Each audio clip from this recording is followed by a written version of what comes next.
Ouh. Merci infiniment et d'abord de cette belle idée du colloque.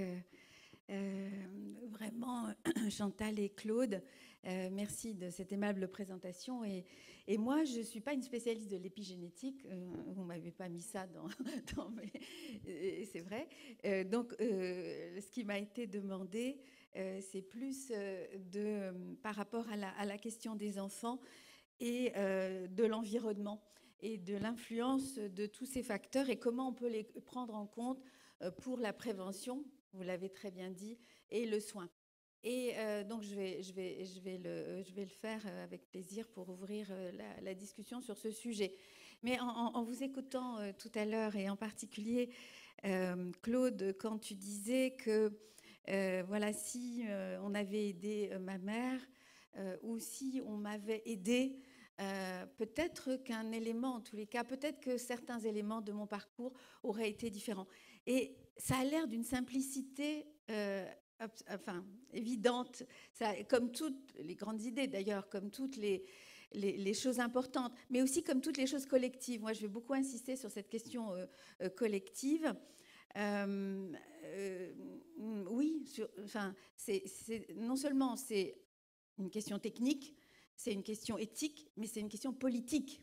Et ce que je voudrais montrer en introduction de mon intervention, c'est que c'est aussi historiquement, c'est une question qu'on s'est posée depuis le début de la création de la psychiatrie de l'enfant et de l'adolescent. Je ne vais pas le faire longtemps, mais j'ai pris quelques figures. Et je sais, on retrouvera celle évidemment de Lebovici, mon maître, mais j'ai pris quelques figures de la psychiatrie de l'enfant et de l'adolescent pour montrer que cette question de l'inné, de l'acquis, de la part de quelque chose qui serait à l'intérieur et de l'interaction ou de la part de l'environnement, c'est une question depuis le début, avec des réponses, et je vais essayer de vous le montrer, qui diffèrent un tout petit peu.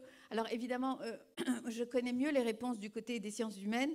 Je crois que la question se situe de manière, pour notre discipline, de manière beaucoup plus large, et c'est justement une réponse, vous avez dit polyphonique, en tous les cas pluridimensionnelle, avec surtout, je pense peut-être que le progrès, il est là, dans la question des interactions. C'est-à-dire qu'on n'oublie pas ni l'un ni l'autre, mais que l'on voit comment on peut agir et comment on peut modifier ces interactions. Parce que si c'est juste une question descriptive, ça ne sera pas un grand progrès.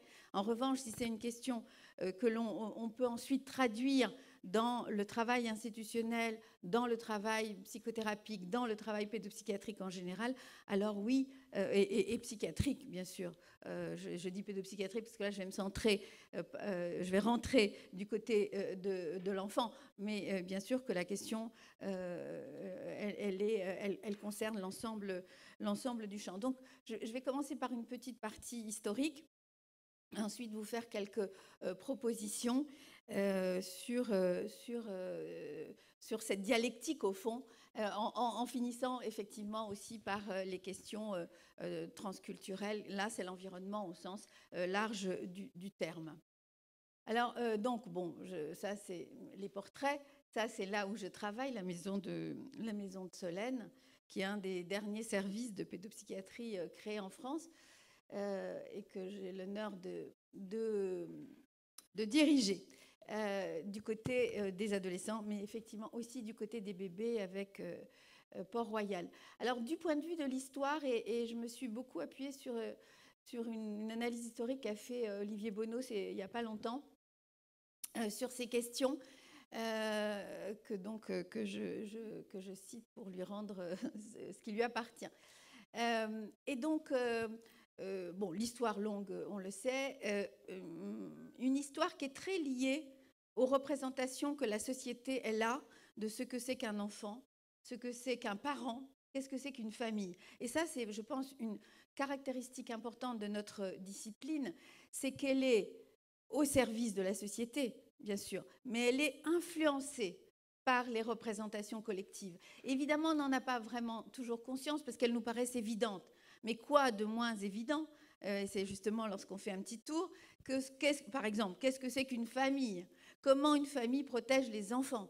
On a vu ces derniers temps que la question, elle réapparaît même de manière presque violente, hein, avec d'ailleurs une idée d'unicité, hein, une famille c'est ça, qui ne correspond pas ni à la réalité géographique, ni à la réalité anthropologique, ni historique, mais qui est extrêmement forte. Et évidemment, on dit toujours, oui, mais c'est les enfants, ils ont besoin de ça. C'est-à-dire qu'on a une représentation, j'allais dire idéologique, des besoins de l'enfant. Alors, bien sûr, un certain nombre de sciences vont nous permettre de mettre cela, enfin de définir un certain nombre de ces paramètres qui font du bien aux enfants, mais en réalité, il y a toujours une interprétation de la société. Et au fond, par exemple, on a sur la question de l'évolution des enfants dans certains types de familles, on a de la littérature, mais depuis les années 50, 60, par exemple, sur les enfants qui évoluent dans des familles homoparentales, on a de la littérature, on a des évolutions de cohorte, on a tout ce qu'il faut. Mais ça n'empêche qu'on pourra se redire « Ah oui, mais…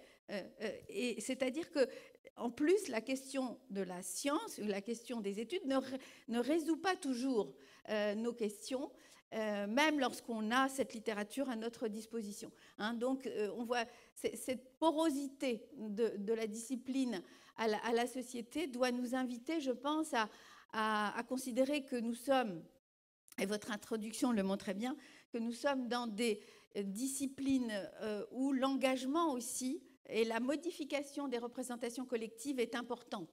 Parce que sinon, au fond, et tu parlais de médias, Chantal, mais si ces idées-là ne s'opposent pas à des préjugés, par exemple, eh ben, on continue effectivement, et on continue à faire des choses qui font du mal aux enfants, ça c'est très clair. Ou alors on ne supporte pas certains, par exemple, qu'un enfant bouge. Il y a des choses aussi comme ça qui sont qu'est-ce qu'on supporte à un moment donné des enfants, qu'est-ce que la famille, qu'est-ce que la société supporte ou ne supporte pas. Pareil pour les adolescents, hein, une manière j'allais dire même de psychiatriser certains comportements des adolescents ou de considérer que les choses sont fixées en termes de diagnostic, alors que la plupart du temps, ça ne l'est pas, eh bien, ça, c'est une manière, c'est une influence de la société et de nos représentations, parfois négatives, sur le cours du destin de cet enfant ou de cet adolescent. Donc, je disais donc historiquement l'importance des besoins des enfants et de leurs parents, et que là, on convoque évidemment, et c'est normal, les différentes sciences à notre disposition. Et pour la psychiatrie de l'enfant et de l'adolescent, ça va des neurosciences, donc de la génétique inclus ou de l'épigénétique, aux sciences humaines, les plus individuelles jusqu'aux plus collectives, psychologie ou anthropologie. Mais cette question, et donc, de découle aussi la notion de traitement ou de rééducation en fonction de la représentation qu'on a toujours des besoins de l'enfant, et quelque chose sur lequel je reviendrai dans le présent, qui est la question du diagnostic et du pronostic. C'est-à-dire à partir du moment où on a posé un diagnostic, qu'est-ce qui va se passer, sachant que comme on est avec des enfants en situation de développement, rien n'est fixé. Et que donc la question doit se poser de comment, jusqu'où peut aller le changement, jusqu'où peut-on changer le destin de ces enfants, de l'interaction qu'il a avec sa famille, de la famille, voire de toutes les affiliations de cet enfant. Mais historiquement, la question d'éducateur versus médecin, et j'ai pris des expressions qu'on trouve dans la littérature historique, hein, dégénéré héréditaire, abandonné précoce, vous voyez que là, il y a toute une… les mots sont plus acceptables aujourd'hui, mais on voit bien ce qu'il y a en dessous. Et ce qu'il y a en dessous, c'est toujours quelque chose qui existe dans notre société. Hein. Est-ce que c'est des choses, au fond, fixées, définitives, transmises, héréditaires, transmises par les gènes ou par les habitus familiales, des familles. Donc, vous voyez, tout y est, alors que c'est… Ou alors, est-ce que c'est aussi les soins maternels, les soins familiaux, les soins institutionnels, l'abandon et cette notion d'enfants, finalement, qui ne sont pas soignés au sens fort, au sens philosophique du terme, dont on n'a pas pris soin et donc dans cet abandon précoce qui détermine finalement la souffrance pour toute une vie. Hein. Donc ça, c'est des mots qui datent vraiment du XVIIIe siècle, hein. C'est pas, et qui apparaissent dans... Alors j'ai peut-être mis, je ne me souviens plus, oui, par exemple, j'ai pris quelques exemples. Ça, c'est Félix Voisin, hein, qui se demande où est localisée l'aliénation dans le cerveau, où est-ce que c'est, et se pose la question donc des capacités innées et acquises, et donc la question de la part des soins et de la part de l'éducatif. Hein. Donc ça, c'était, vous voyez, 1780, enfin 1800, quoi, hein, 1800. Hein. Bah, et puis, vous voyez que dans les capacités innées, il parle des capacités innées, bestiales et animales, ainsi que l'intelligence et l'affectivité, et surtout la moralité qui serait acquise. Bon, voilà, 1800 plutôt. Ah oui, il y avait les dessins, ça c'est les dessins d'Olivier, avec des expressions qui apparaissent, hein. Né pauvre d'esprit, né normalement en éducation vicieuse, ça c'est des questions étiologiques, né de parents aliénés, donc prédisposés, né extraordinairement grand, avec des grands vices et des grandes vertus. Hein. Bon, je vais bientôt m'arrêter sur l'histoire, mais j'avais pris un autre exemple sur la question de la scolarité. Sur la scolarité, dès que la scolarité est devenue obligatoire, hein, à partir de 6 ans, avec les lois Ferry, là est apparue une deuxième manière de classer, au fond, les enfants. C'est de voir ceux qui étaient curables, enfin ceux qui pouvaient aller à l'école, enfin, les enfants qui avaient des difficultés, quels étaient les enfants qui étaient curables et qui pouvaient aller à l'école, ou ceux qui étaient incurables et ceux qui ne pouvaient plus aller à l'école. Donc là, on a bien sûr est apparue la notion de test, comme les tests de Binet et Simon, donc avec une norme. Et cette question de la norme, elle apparaît aussi beaucoup sur le comportement des enfants ou des adolescents. Et vous voyez que ces questions de la scolarisation des enfants, elles se posent toujours aujourd'hui, d'une autre manière, mais elles se posent toujours. C'est-à-dire, d'abord, comment tout enfant, quelle que soit sa différence, peut aller à l'école et peut prendre quelque chose à l'école, et puis comment l'école peut inclure, en termes de groupe et en termes de groupe de pairs, et ensuite de besoins particuliers, les enfants dans l'école. C'est vraiment... on a l'impression d'une grande modernité dans nos questions, mais non, elles sont là. Mais ça montre aussi l'aspect ontologique de ces questions. Et ça montre aussi qu'il faut une réponse collective, j'en reviens, pas seulement individuelle, pour que tous les enfants puissent effectivement accéder à l'école, au savoir d'une manière ou d'une autre, et qu'on ne renonce pas, quelle que soit la question qui se pose pour ces enfants. Vous voyez, c'est 1905, hein, donc là aussi, rien de nouveau. Après, j'avais pris quelques éléments de grands-parents de la psychiatrie de l'enfant et de l'adolescent très importants.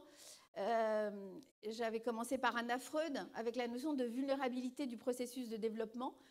Ça, c'est quelque chose dont on a toujours besoin aujourd'hui, c'est-à-dire ce n'est pas l'enfant qui est vulnérable, c'est la situation dans laquelle se déroule ce processus de développement qui peut être vulnérabilisé par des tas de choses qui vont effectivement de choses qui appartiennent à ceux qui portent jusqu'à des choses qui appartiennent à l'enfant. Mais c'est ce processus-là de développement qui est extrêmement important. Et vous citiez Devreux tout à l'heure, que j'ai d'ailleurs pas mis ici, mais Devreux, sur cette question de la vulnérabilité du processus de développement, faisait une différence entre ce qui est de l'ordre de l'infantile, c'est-à-dire que c'est le processus de développement de l'enfant tel qu'il se déroule, disons, avec comme force intérieure l'enfant lui-même, et ce qu'il appelle l'infantile. L'infantile, c'est ce que nous projetons sur les enfants. Et la résultante, c'est la résultante, c'est l'infantile. J'ai dit, non, c'est puéril, pardon. L'infantile, c'est l'enfant, et puéril, c'est ce que nous projetons. Nous, famille, nous, société, nous, culture. Et ça, c'est extrêmement important. Par exemple, sur la manière dont les bébés vont se développer. Qu'est-ce qu'on attend? Si on attend qu'un bébé marche à 1 an, ben, il marchera autour d'1 an. Il y a des endroits où on attend qu'il marche beaucoup plus tôt, il marchera beaucoup plus tôt. Hein, c'est-à-dire les types d'interactions qu'on aura avec lui feront qu'il va marcher à 6 mois lorsqu'on a des interactions proximales. Si on a des interactions distales comme nous, ben, il marchera autour d'1 an. Mais c'est vrai pour le langage, c'est vrai pour l'attention conjointe. L'attention conjointe à 8 mois, c'est vrai, mais c'est vrai uniquement si nous avons des interactions distales, œil à œil avec ce bébé. Si, dans l'endroit où je suis, on ne regarde pas les bébés, on ne parle pas aux bébés, mais on les masse, on les stimule, on les inclut dans la vie quotidienne, alors ce qui va être le marqueur de son développement, ce sera le tonus, et éventuellement les marqueurs du développement qui ne se passe pas bien, ce sera par exemple une hypotonie ou une hypertonie. Mais ça ne sera pas le fait que l'enfant ne regarde pas à 8 mois, par exemple. Donc c'est très important cette notion de vulnérabilité du processus du développement. Et pourtant, c'était déjà chez Anna Freud. Et c'est là où on va pouvoir apparaître, c'est là où on va pouvoir installer, si j'ose dire, des manières de faire qui vont justement être tuteurs de ce développement. Le développement, on ne l'invente pas, bien sûr, mais on le favorise, on le permet, on le potentialise. On permet que le mouvement infantile se développe comme le disait Devreux. Donc j'avais mis ensuite Bowlby avec l'importance de la théorie de l'attachement. Vous avez vu comme il est beau, Bowlby, là, et le petit garçon. Il est superbe. Donc, théorie de l'attachement avec cette notion d'abord de l'importance aussi de ce lien affectif précoce, mais aussi de la notion de sécurité. Hein, on a parlé avec Anna Freud de l'importance du soutien. Là, il y a cette notion de sécurité dans l'attachement et la question très importante, qui reste importante aujourd'hui dans notre société, de la séparation mère-enfant ou des modalités de cette séparation qui, dans notre société comme dans d'autres, cette question reste importante. Et c'est aussi, par exemple, la présence du père, la question politique de la présence du congé parental, de la présence du père dans ces moments-là, c'est des questions aussi qui viennent renforcer ou pas. Donc c'est bien des questions politiques qui se posent à notre discipline et à notre manière de s'occuper des enfants. Et donc les bénéfices évidemment de ce travail précoce, je ne vais pas y insister, c'est évident, mais je ne pense pas que ce soit évident politiquement encore, hein, qu'une société se mesure à la capacité à faire en sorte que tous les enfants, et en particulier dans les familles les plus vulnérables, puissent bénéficier de ces liens précoces et effectivement qu'on soit capable d'analyser les choses pour ne pas renforcer la vulnérabilité avec des séparations, par exemple, pas adaptées ou un travail mal adapté lorsque ces séparations sont nécessaires. Donc avec la notion de figure d'attachement et des réponses vous voyez qu'il déjà dans ces années-là, il avait essayé de systématiser l'importance de ces réponses et du lien à cette figure d'attachement. Bon, alors après, j'avais mis Lebovici, bien sûr. Alors, Lebovici, on pourrait retenir plein de choses. Moi, je retiendrai de l'ensemble de ces travaux l'importance des interactions parents-enfants avec ces différents niveaux, fantasmatiques, imaginaires, réels, et j'avais ajouté culturels. Et donc la capacité que nous avons, et nous avons aujourd'hui des outils très sophistiqués, bien plus d'ailleurs qu'à l'époque de Serge Lebovici, pour être capables tous d'évaluer ces interactions, de ne pas avoir des manières de considérer ces interactions avec des préjugés, de ne pas les juger, mais de les évaluer et de les renforcer chaque fois que c'est nécessaire. Et la deuxième idée que j'avais retenue de Serge pour la pédopsychiatrie d'aujourd'hui, c'est l'importance de l'arbre de vie, de la transmission transgénérationnelle, non pas pour quelque chose qui sera un destin, mais au contraire pour prendre en compte l'histoire et être capable de donner plus de liberté à ses enfants. Mais pour ça, il ne faut pas nier la question transgénérationnelle. Après, de Winnicott, j'avais pris quelque chose dont vous avez déjà parlé d'une autre façon, Chantal, qui est l'importance donc de la préoccupation maternelle primaire, mais surtout des soins primaires. Et vous avez dit tout à l'heure attention, je crois, mais justement, il est important que l'on définisse les processus. Qu'est-ce qu'il y a dans cette attention précoce? C'était déjà là aussi sa préoccupation avec ce qu'il appelait lui les soins primaires.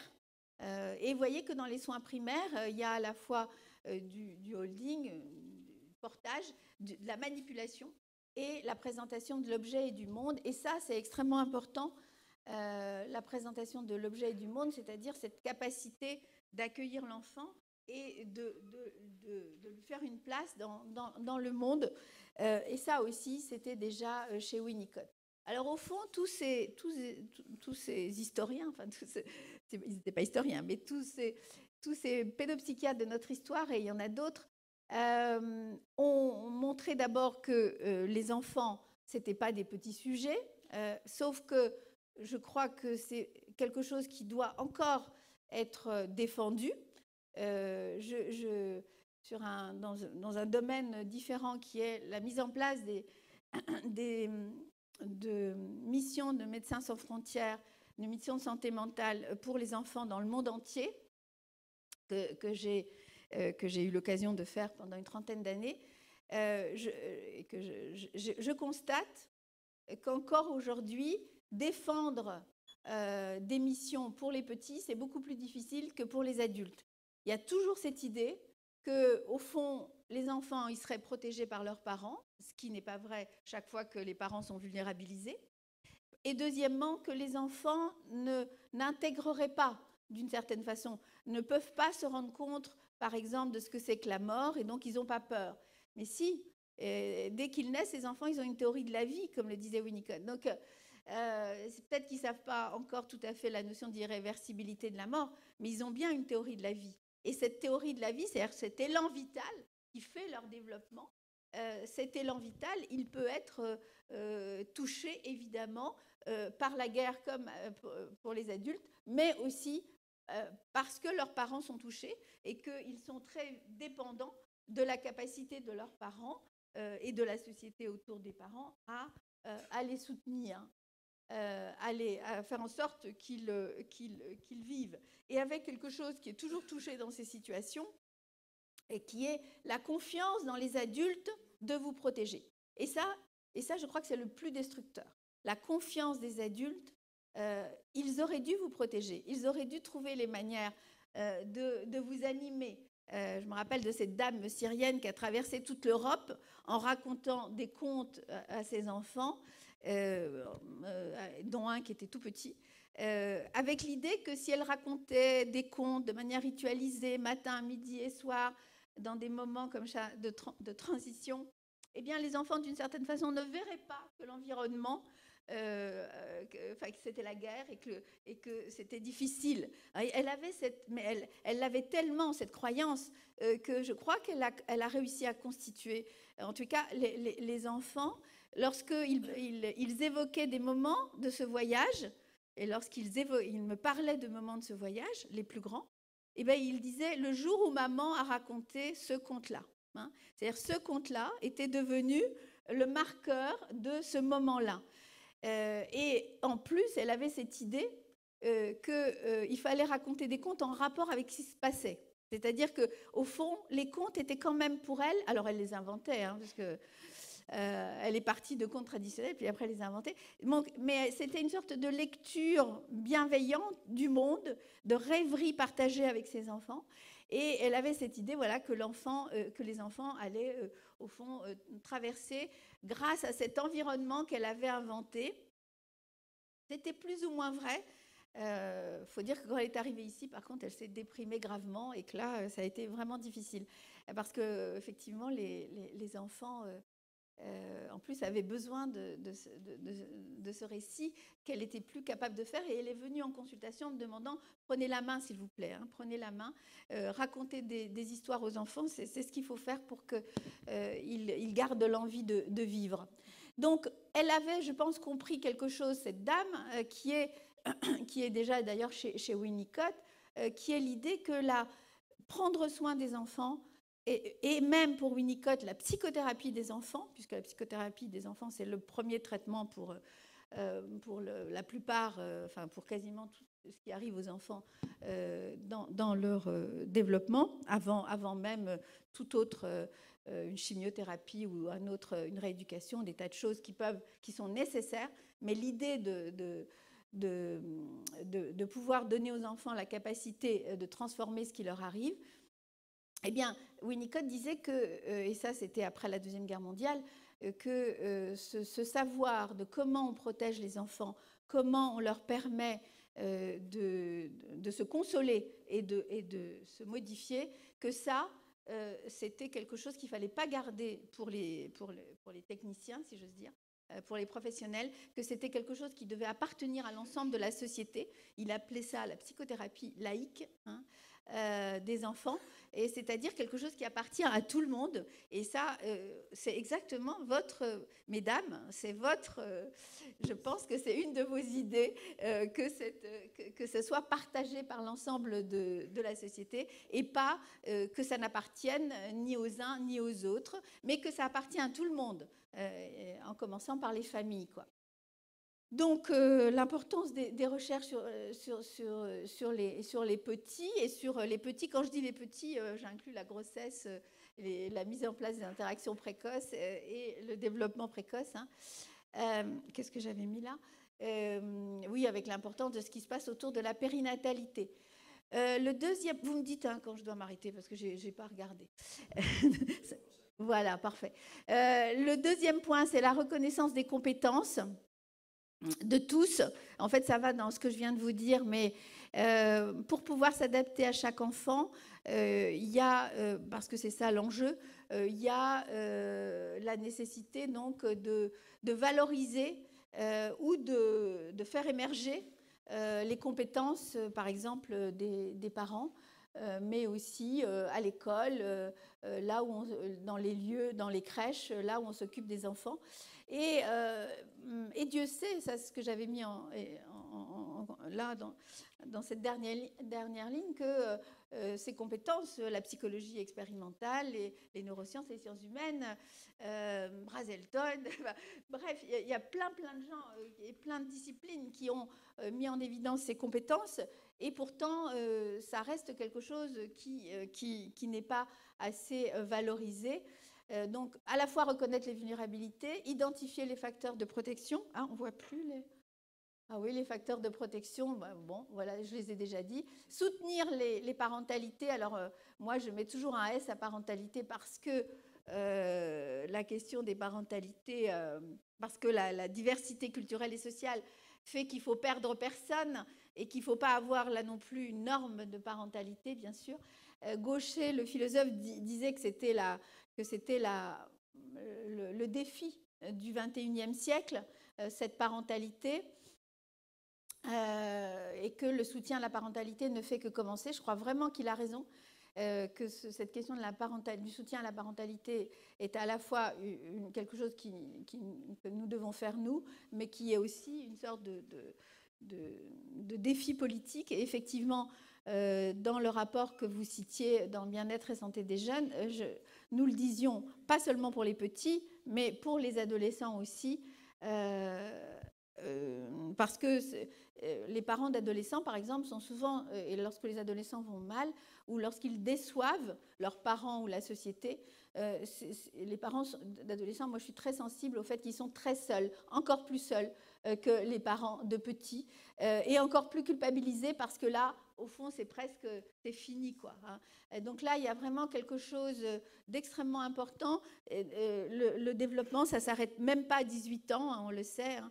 Il y a des jolis articles qui sont sortis sur l'importance, au fond, de voir ce développement, cette maturation, maturation cérébrale et psychique d'ailleurs, jusqu'à, alors le dernier c'était 25 ans, donc ça nous donne un peu d'espoir et ça montre que la question se repose et qu'elle n'est pas...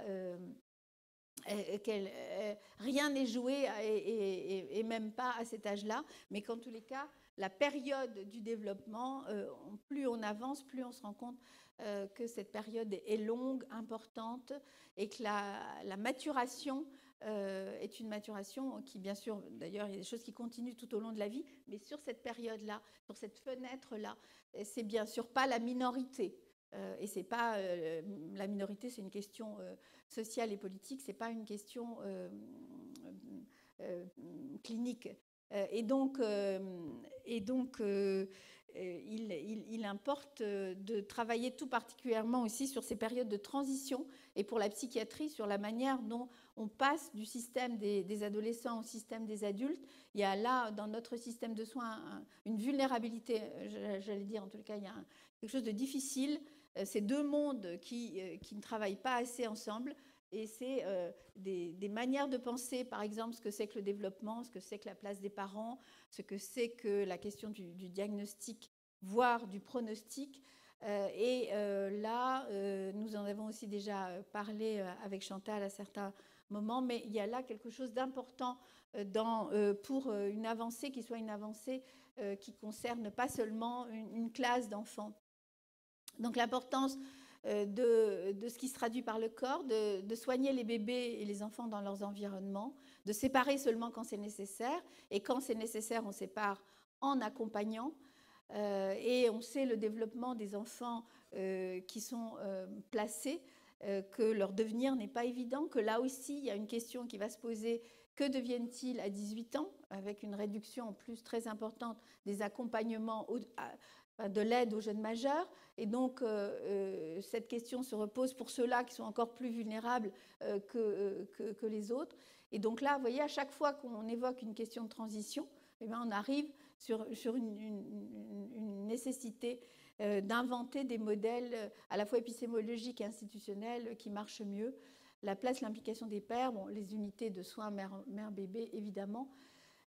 C'est pour les petits l'importance donc des prises en charge précoces. Bon, alors j'avais fait tout le développement, hein, donc on va passer allègrement pour arriver à la conclusion Alors il y a aussi une autre période que je trouve pas assez étudiée, pas assez prise en compte. C'est les pathologies qui apparaissent entre la fin de l'enfance et l'adolescence, avec des pathologies qui, par exemple, comme l'anorexie ou les tentatives de suicide à cette période, les troubles du comportement alimentaire ou les tentatives de suicide qui compromettent même sur le plan corporel, enfin qui compromettent le devenir, bien sûr, psychique, là c'est un travail à faire, mais même le devenir, la taille, la santé de ces adolescentes, par exemple, qui ont fait une anorexie très précoce. Et là aussi, il faut des modèles qui prennent en compte l'interaction entre le soma et la psyché dans ces questions des troubles du comportement alimentaire, parce que évidemment, elle peut être guérie de son anorexie, mais avoir des tas de pathologies, en fait, de souffrance et de vulnérabilité, y compris somatique. Et donc, c'est des questions importantes. Bon, après, je vous avais mis des aspects transculturels dans le rapport à l'environnement. Bon, ça, c'était pour les adolescents, l'importance de leur construction identitaire. Mais je vais arriver plutôt tranquillement. On ne fera pas les pathologies d'adolescence. Je vous ai dit l'importance de ces moments-là. Le codage culturel et l'approche culturelle, c'est-à-dire la prise en charge dans l'environnement au sens large, la famille, les représentations de la famille, les langues de la famille et les compétences. Là, on retrouve le même modèle, hein, vulnérabilité, créativité pour les familles. Donc, tout ça, être en compte, les mille et une manières d'être parent. Le travail des enfants qui passe de l'un à l'autre. J'avais aussi insisté, mais il y aura d'autres moments, sur l'importance des prises en charge du trauma chez les enfants et les adolescents et les dispositifs. Et donc, je conclurai sur l'importance d'une pédopsychiatrie qui, bien sûr, prend en compte la question de l'universalité psychique et du développement des enfants, mais dans une variété des contextes, et ça fait du bien à tout le monde de prendre en compte cette variété, avec l'importance des structurations familiales qui se modifient, l'importance des parents, des associations de parents ou de patients qui portent les enfants et leurs parents, et donc qui doivent être associés à ce travail avec nous, l'importance d'évaluer nos techniques de soins et de transmettre à tous ceux qui travaillent avec les bébés, les enfants et les adolescents, ce savoir-là. On a, par exemple, imaginé à Paris Descartes ce qu'on appelle une université du bébé, hein, où on réunit 4 fois par an toutes les professions qui sont en train de se former autour des bébés et à qui on redonne sous forme acceptable, sous forme de manière un petit peu traduite, mais de manière très sincère, tous les nouveaux travaux qu'il y a sur les bébés et les parents de cette année-là. Hein, c'est une université, enfin, sur le modèle des universités populaires, mais ça marche. Mais c'est pour les étudiants. C'est tous les étudiants, et même les étudiants, mais aussi, par exemple, les travailleuses familiales, toutes celles qui sont avec les bébés, toutes celles et ceux qui sont avec les bébés. Et ça, moi, y crois beaucoup à la notion de savoir transmissible.